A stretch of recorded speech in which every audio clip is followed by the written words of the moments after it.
Sebelum itu udah ada PPD selain yang bimbing nggak? Kenapa Bang? Udah ada PPD selain yang bimbing kalian nggak? Kenapa? Ngebimbing gimana itu Bang maksudnya Bang? Zoom kah atau apakah? Oh, Zoom, kalau untuk Zoom ini belum ada Bang. Belum ada ya. Ingatin aja tuh orangnya. Si minta aja bimbingan sama Ferhat ya. Ferhat, Virus, terus sama orang Lori lah ya. Baik Orang-orang Bang, bilang aja kan. Topik bilang tolong kasih jadwal bimbingan lah baik ya. Bang. Bimbingan kedua, yang pertama kemarin kita udah masuk masalah anamnesis kan. Dari anamnesis itu kita bisa melihat sebenarnya mau kemana arah kita itu untuk bisa memberikan screening yang benar pada pasien kan gitu. Nah, eh, sebelumnya jelas jelas nggak suara abang nih sekarang terdengar? Jelas Bang? Jelas ya, nggak ada ini ya suara yang mana? Enggak Bang. Jadi di dunia kedua ini kita masuk sedikit mengenai koroner. Jadi di jantung itu banyak memang penyakit jantung, tapi yang banyak mendominasi di lapangan itu sebenarnya pasien-pasien ACS dan pasien-pasien CCS. Yaitu akut coronary syndrome dan CCS itu chronic coronary syndrome. Contoh kayak APS, angina pectoris stabil, atau tipikal infak lah, tipikal chest pain, jadi seperti itu. Jadi itu banyak mendominasi. Yang kedua baru heart failure dan hipertensi, kayak gitu. Jadi sebenarnya kayak spesialis kulit banyak sekali masalah permasalahan kulit, tetapi yang mayoritas di lapangan itu masalah akne. Nah, jadi setiap penyakit itu, setiap departemen itu akan ada penyakit-penyakit yang banyak. Nah, tugas kalian sebagai dokter umum nggak mesti semuanya dikuasai, tapi apa yang mesti banyak yang akan bersinggungan di lapangan. Kita masuk dengan koroner. Nah, arteri itu, oh sorry, jantung itu sama kayak organ lain. Dia butuh, dia itu butuh keberadaan daripada apa namanya itu arteri dan vena untuk mendarahi dan mengambil kembali darah yang ada di organ jantung itu untuk kebutuhan dan memenuhi segala sesuatunya dari kehidupan sel-sel jantung atau kita kenal sebagai miosit, ya, miosit. Jadi utama itu apa? Semua yang paling utama itu adalah aorta. Aorta ini kita lihat ini subclavian kanan, subclavian kiri, ya kayak gitu ya. Jadi ini aorta ini sebenarnya adalah pintu cabang, sorry, saluran pertama kali membawa darah penting. Nah, ini semuanya yang tiga cabang ini ke atas ke kepala, yang descendant ini akan menuju semua ke badan, bagian bawah, di bawah jantung maksudnya. Nah, begitu keluar dari aorta ini kita, kalau secara anatomi normalnya akan ada dua pembuluh darah yang bercabang. Satu disebut sebagai left coronary artery atau lebih dikenal sebagai left main. Yang kanan ini dengan disebut sebagai right coronary artery atau yang dikenal sebagai RCA. Nah, tentu saja kenapa kok bisa ada dua? Itu karena jantung punya dua struktur, ada sebelah kiri dan ada sebelah kanan. Nah, yang kiri ini akan bercabang dua dia. Satu disebut sebagai circumflex artery, lagi disebut sebagai LAD, left anterior descending artery. Yang circumflex ini akan melingkar ke belakang dia. RCA akan, dia cuma punya satu cabang saja dan punya anak-anak akar-akar cabang yang lain. Dan begitu juga dengan LCX, LAD. Di sini LAD kita jumpa di diagonal dan LCX ini kita sebut sebagai OM. Jadi obstrural marginal daripada OM pada arteri gitu. Nah, sini kita bisa lihat kalau misalnya arteri kanan dulu kita bahas. Di arteri kanan itu ada namanya PDA. Kalau di depannya ada namanya LAD, left anterior descendants. Kalau ini PDA posterior descendants artery. Nah, PDA ini dia akan mendarahi bagian belakang jantung. Nah, bagian belakang jantung itu apa saja yang dia darahi? Yang pasti dia akan mendarahi pada PDA itu, dia akan, tunggu mana ya?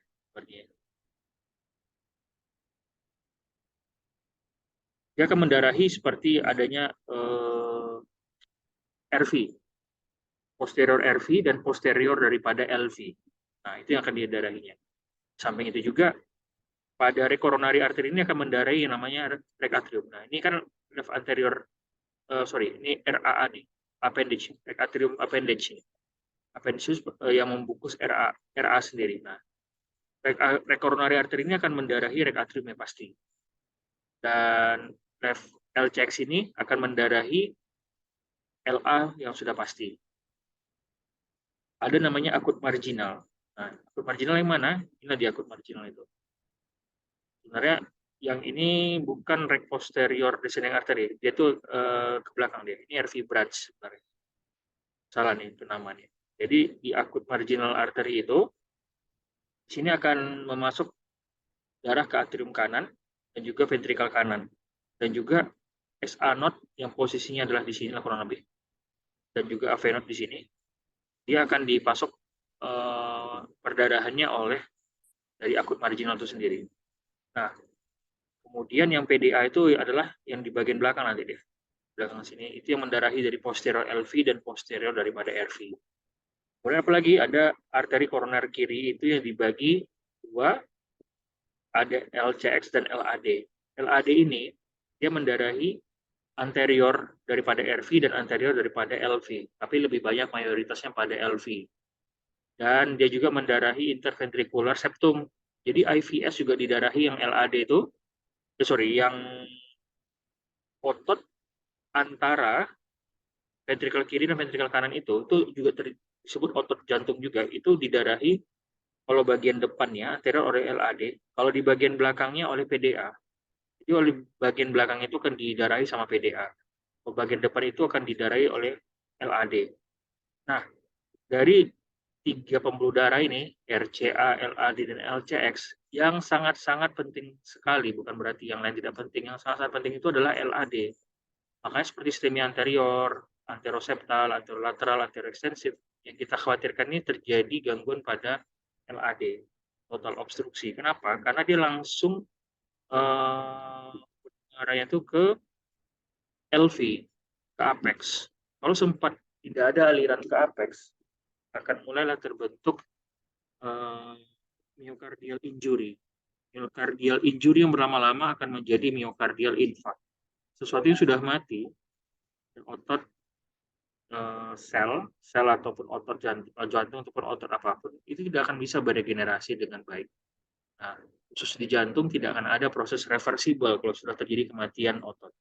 Makanya prinsip daripada jantung itu adalah time is muscle. Kalau di ekonomi kan time is money. Kalau kita time is muscle. Semakin lama delay-nya terhadap tindakan membuka atau melakukan perfusi pada pembuluh darah yang tersumbat, misalnya yang tersumbat di sini, misalnya, atau tersumbat di sini, di bagian dari LAD sendiri, itu akan menjeopardize ataupun membuat aliran ke bawah tidak ada aliran dan bisa mematikan otot jantung sebelah sini, sehingga banyak otot jantung mati.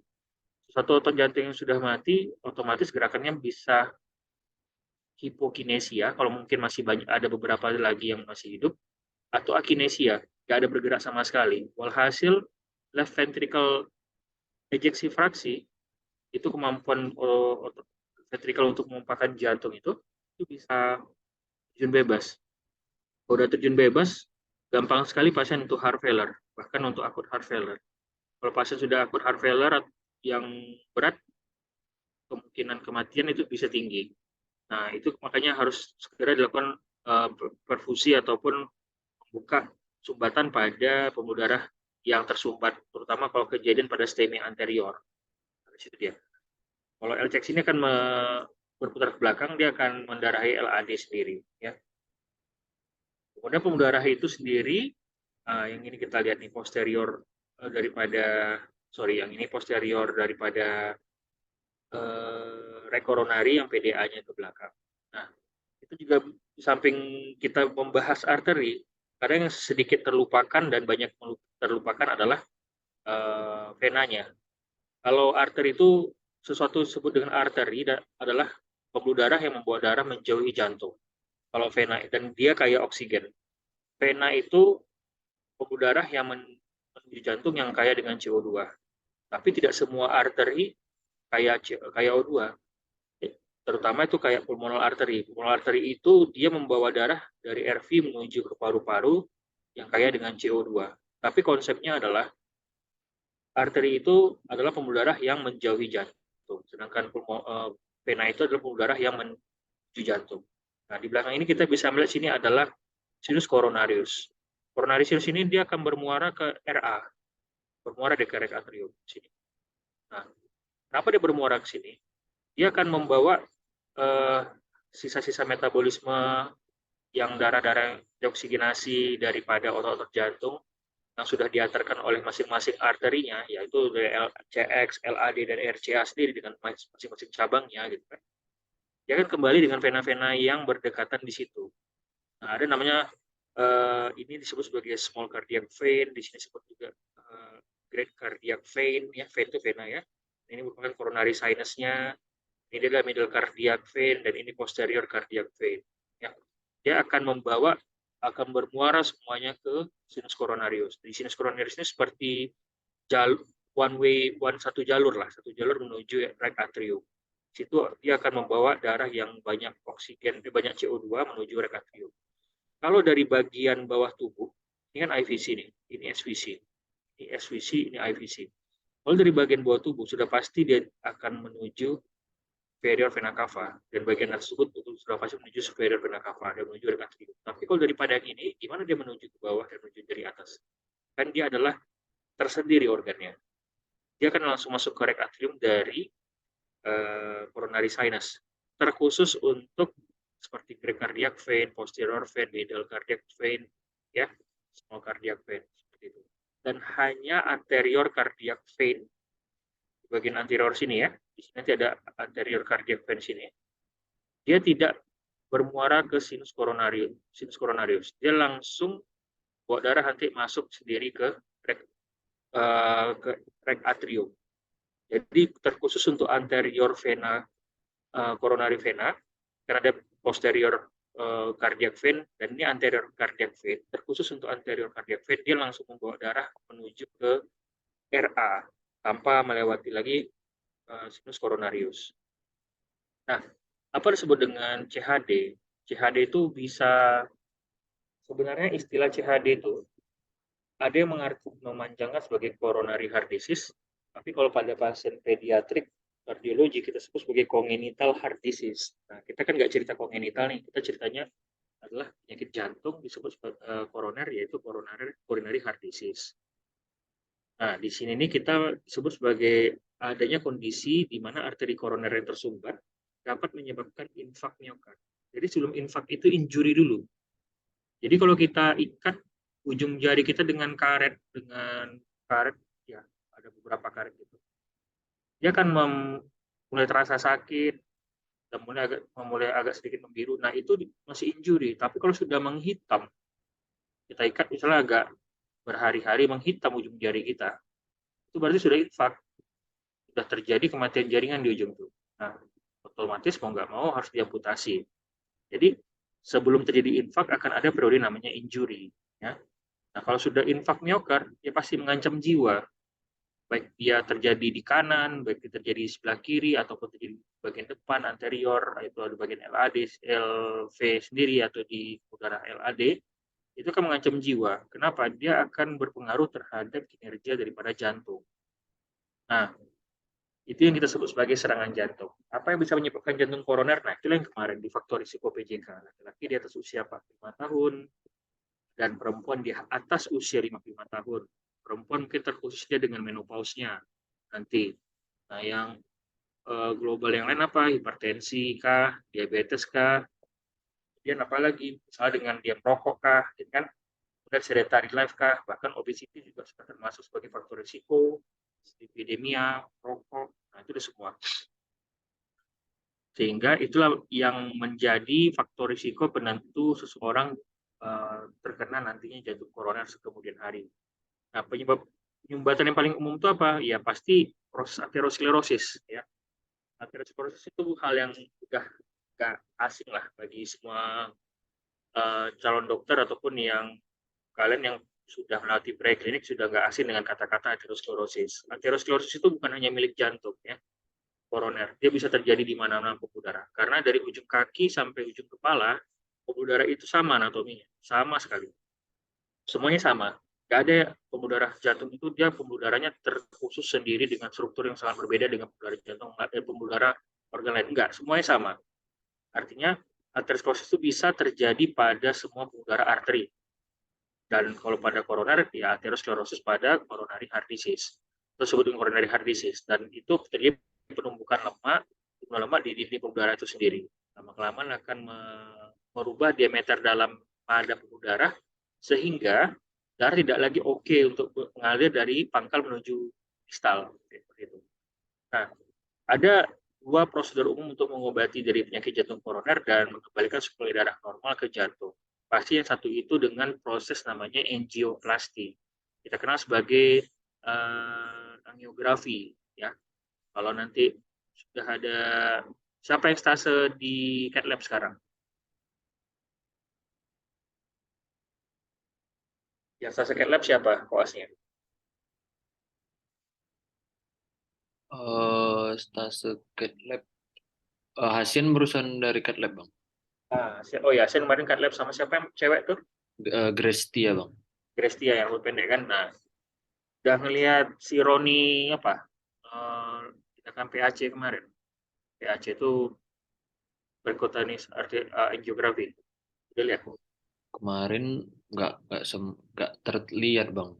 Nah, nanti dilihat itu salah satu proses dari menggambarkan dari koran-koran kita mana yang tersumbat atau tidak tersumbat sama sekali. Kalau tersumbat, kita lakukan namanya proses tindakan PCI. Pemasangan stent, percutaneous intervention itu adalah pemasangan stent ataupun cincin lah bahasa awamnya pada negara yang bermasalah yang sumbatannya lebih daripada 60%, ya 60%. Kalau kita terlalu banyak penyumbatannya, melibatkan multivessel disease, pasien dengan diabetes, pasien dengan usia dengan IF-nya rendah di bawah 35 ya, seperti itu, dia biasanya akan lebih dipilih operasi bypass atau CABG lah, atau CABG lah. Nah, itu salah satu dilakukan. Apakah salah satunya itu memiliki dominasi terhadap satu lagi, tergantung case-nya. Nggak selalu mulu PCI itu pasang cincin lebih superior daripada operasi bypass. Terkadang operasi bypass pun bisa lebih superior daripada PCI. Ya. Nah, ini bahkan prosedurnya aja. Kurang lebih ini adalah aterosklerosis yang sudah dilakukan dilatasi dengan menggunakan balon ya. Kita bisa sebut sebagai dia itu BOBA, Planned Balloon Angioplasty, atau bisa juga kita pasang stent. Ini strutnya nampak di strutnya. Nah, stent yang dipilih sekarang sesuai dengan guideline terbaru adalah jenis DES, drug eluting stent, daripada bare metal stent ya. Kenapa dipilih DES? Karena BMS itu sendiri, bare metal stent itu rasio kejadian instant restenosis atau stent thrombosis itu tinggi pada pasien menggunakan BMS, tapi tidak pada sedikit kecil kemungkinan pada pasien-pasien dengan DES.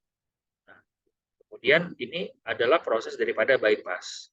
Diambillah pembuluh darah. Kita namakan graft.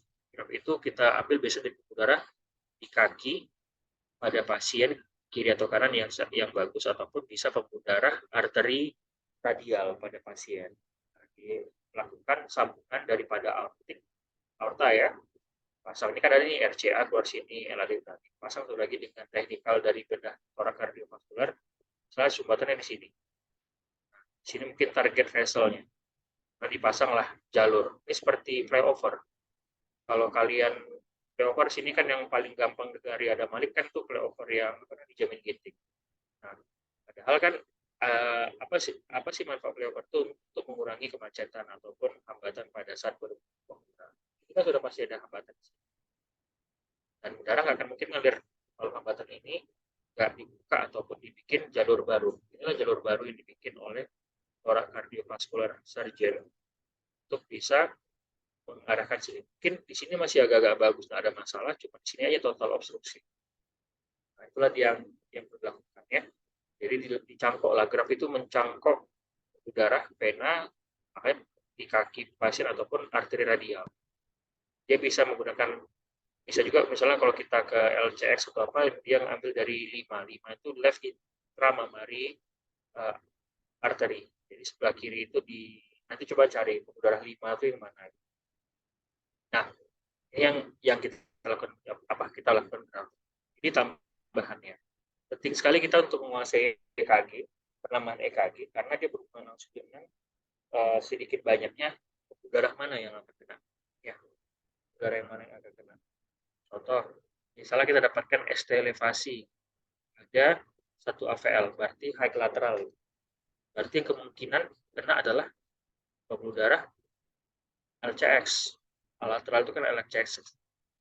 Pada saat kita lakukan angiografi, bisa saja kita dapatkan total obstruksi pada LCX. Misalnya kita dapatkan ST elevasi di 1 AVL, V5, dan V6. Itu disebut sebagai STEMI lateral. STEMI lateral itu bisa posisinya menguatkan di LCX. Kalau kita dapatkan di V1 sampai di V2, disebut anterior septal, atau V3, V4 kita sebut anterior septal juga. V3, V4 anterior, kalau V1, V2 anterior septal. Itu dari V1 sampai V4 itu bisa disebut kenanya bagian anterior atau LAD, ya. V1 sampai V4 atau V1, V2 aja. Kemudian kalau misalnya kena V3, V4, V5, V6, itu disebut anterolateral. Bisa kena juga multivessel disease, bisa di LAD dan LCX, atau dua-duanya. Misalnya kena 23 AVF, itu stem inferior, itu yang kena RCA. AVR, kalau ST elevasi, dan disertai juga V1-nya, ST elevasi juga, itu kena adalah bagian left main. Ya. Left main itu. Nah, ini dia ilustrasi gambarnya, aorta keluar, sini RCA, ini right marginal artery, dan sini nanti bercabang ke PDA. Nah, ini LAD, ini left main ya, ini left main, ini left main dia. Nah, ini LCX, ini dia LAD. Ini dia D1 diagonal, dan ini obstruse marginal artery, OM1 dan bahkan ada OM2. Nah, ini adalah pembuluh darah vena anterior. Pembuluh darah vena anterior inilah yang tidak bermuara ke sinus coronarius. Dia langsung bawa darah nantinya masuk menderit darah itu ke rek atrium. Itu kurang lebih. Itulah kurang lebih yang kita bentarnya aja. Ada pertanyaan?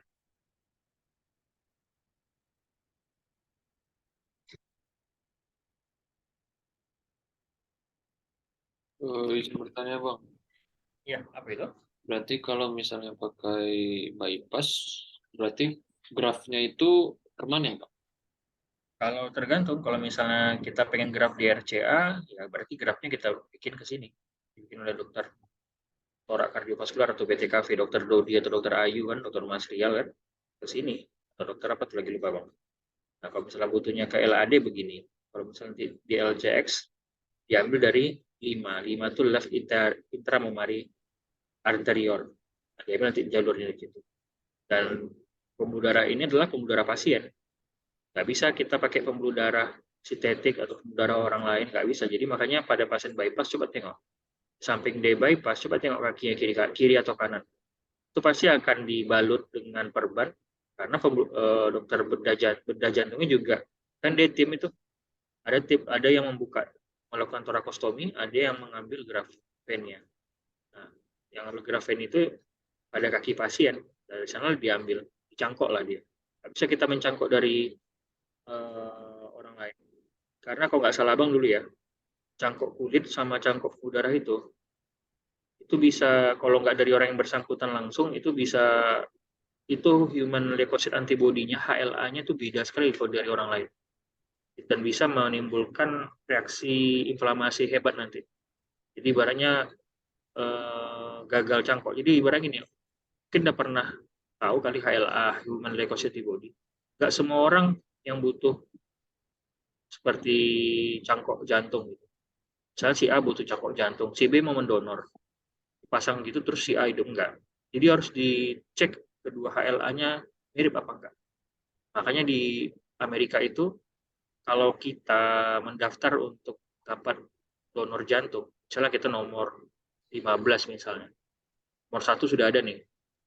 2, 3, 4, 5, 14 sampai seterusnya setelah kita. Ketika ada orang pendonor jantung meninggal ataupun tabrakan dan dia sudah bikin pernyataan sebelumnya kalau dia meninggal jantungnya didonorkan atau organ donor dia. Nah, itu kan dicek human leukocyte antibody-nya. Bukan berarti nomor 1 langsung dipasangkan, enggak. Ternyata kemiripan dari HLA dia di orang yang nomor 15 misalnya. Di orang 15 yang duluan. Seperti itu. Yang 1 sampai 2, 3, 4 itu kalau misalnya identik, misalnya kan nomor 1, nomor 2, nomor 3 sebenarnya ide identik. Ada yang mendonor HLA-nya mirip ke 3 orang dia, nomor 1, nomor 2. Nah, itu harusnya. Jadi kalau misalnya pencangkokan ini memang pada si pasien sendiri, karena kalau dia pakai pembuluh darah yang lain, sintetik itu tinggi sekali resiko untuk terjadi penolakan rejection dari badannya sendiri. Nah, itu dia. Ibaratnya kayak kita masukin darah, tapi beda golongan, bisa bahaya. Nah, pada kulit dan pembuluh darah itu tinggi tuh. Resiko untuk dari rejection pada badan. Makanya kalau misalnya kita pada pasien-pasien luka bakar, yang pasien-pasien bedah plastik, dia akan melakukan skin graft itu pada pasien sendiri langsung. Misalnya dia pengen tutup skin graftnya dibuka kan, di wajah gitu, luka bakar. Dia nggak akan ambil dari pendonor kulit dari orang lain, tapi dia akan ambil dari kaki, pindahkan mungkin ke wajahnya skin graft seperti itu. Dan juga dari pembuluh darah yang dicampur juga begitu. Tergantung, kalau misalnya pengen di RCA ya dipasang di RCA, dia ambil saluran di sini. Nah, mungkin kan dia pasang di sini, tapi terus saluran ujung ini gimana? Dia pasangkan di IVC ya berarti darah dari vena SVC lah masuk ke sini. Ya pasti salah kan? Dia kan mau ngambil darah bersih. Kayak gini kan itu keluar aorta langsung RCA, begitu keluar aorta langsung plasma. Berarti dia ngambil dari sini. Ini salah satu contoh ke LAD. Kalau dia pengen dia pindah di RCA, di RCA lah. Kalau dia pengen di LCX, dia nggak bisa melintang kayak begini. Dia akan ngambil dari 5 bisa. Dari mamari. Mungkin LAD mungkin masih bisa lah. Tapi biasanya LAD sampai LCX ini dari intramamari anterior atau disebut sebagai 5, LIMA. Yang RCA baru ngambil dari aorta deh. Tapi bisa menggunakan grafnya adalah graf vena ataupun graf arteri radial pada pasien. Itu kurang lebih. Baik, Bang. Terima kasih, Bang. Ya, ada yang lain?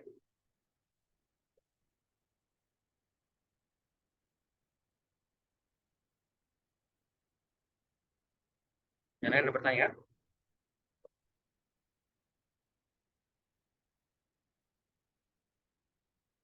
Ya, kalau misalnya nggak ada pertanyaan nanti slide double kirim lagi sama si Asian. Nanti kita bimbingan berikutnya kita tengok situasi dan waktunya ya. Baik, Bang. Kurang lebih demikian. Ya, yang bertugas silakan bertugas. Selamat malam. Wabillahi taufiq wal hidayah. Assalamualaikum warahmatullahi wabarakatuh. Waalaikumsalam. Terima kasih banyak, Bang. Ya, izin live ya. Iya, Bang.